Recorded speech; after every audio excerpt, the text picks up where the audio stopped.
Kane Brown admits it. He's trying to start something. American Bad Dream is the boldest song on his new album, Experiment. It's a gothic, hip-hop country mix set in anywhere America that questions a lot of the serious realities country artists have for the most part ignored.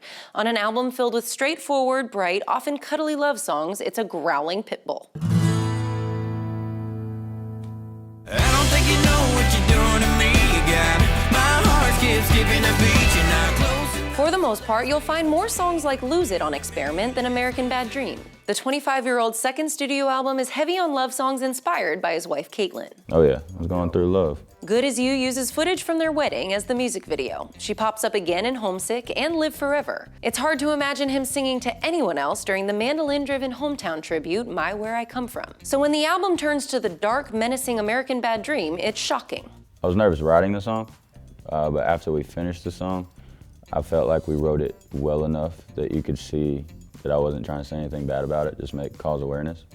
So yeah, I mean, and no matter what artist you are, if you mention anything of this, it's assuming that people are going to give you hell for it, but something I'm willing to lose. The song's first verse describes taking tests in bulletproof vests before a chorus that goes, I'm becoming numb to all this tragedy. Somebody wake me up from this American Bad Dream. I made a cop reference too, with just some of the things. Oh, it's a racist cop. Oh, it's not a racist cop. He's just doing his job, blah, blah, blah, blah, blah. I feel like my Nana was a detective. My Nana was a great cop. She gave everybody the benefit of the doubt. You also have the bad cops that think they were bullied in school or whatever and think they have power and it makes the other cops look bad. I just feel like everybody should stop hiding behind the lies or just seeing everything on social media and just realize the situation. Growing up between homes in the South, Brown was often called a lot of names, often on account of his race or because he was poor and at times homeless. He was viewed as an outsider when he first started playing country music because he rose to fame pushing cover songs to Facebook. His age and appearance convinced many that he wasn't real country before he even had the chance to introduce himself. No one has ever called him scared, however. Kane's self-titled debut album included some very bold biographical statements, and with everything to lose, he did it again, with help from Sam Ellis, Josh Hogue, and Chase McGill. American Bad Dream is what the country response to school shootings, the Las Vegas Route 91 massacre, and stories of police brutality look like. It's measured, intentional, and personal. Kane had just left Route 91 minutes before the shooting began last October. He has family in law enforcement and in jail. He was in high school when some of the worst school shootings took place. I've only been out of high school for 6 years, so honestly it wasn't that long ago, and I never had to deal with, locking my school down, or, we never had a security guard at school or having people say, oh, we think teachers should bring guns to school, blah, blah, blah, blah, could go on. But I never had to worry about that. And I know if I had kids and I was a parent that would be terrifying to have to send my kid to school and have to worry about that. But despite good intentions, Kane knows there will be blowback.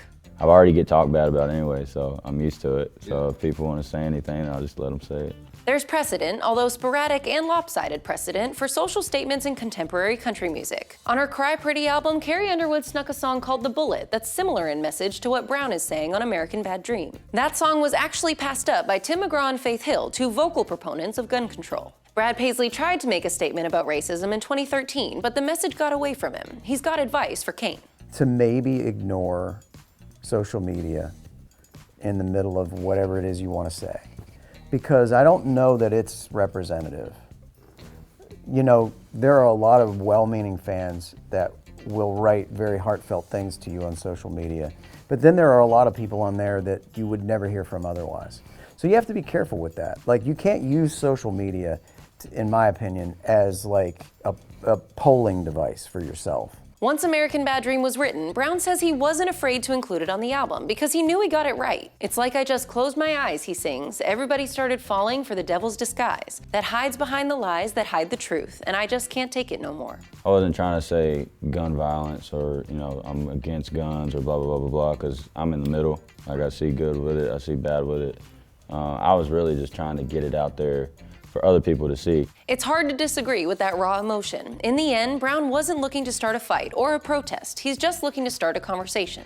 Thanks for watching another episode of Unfiltered, a series that brings in-depth interviews on important country music events and topics to you. Click to subscribe, and if you want to get inspired, click to watch this episode with country comedian Cletus T. Judd.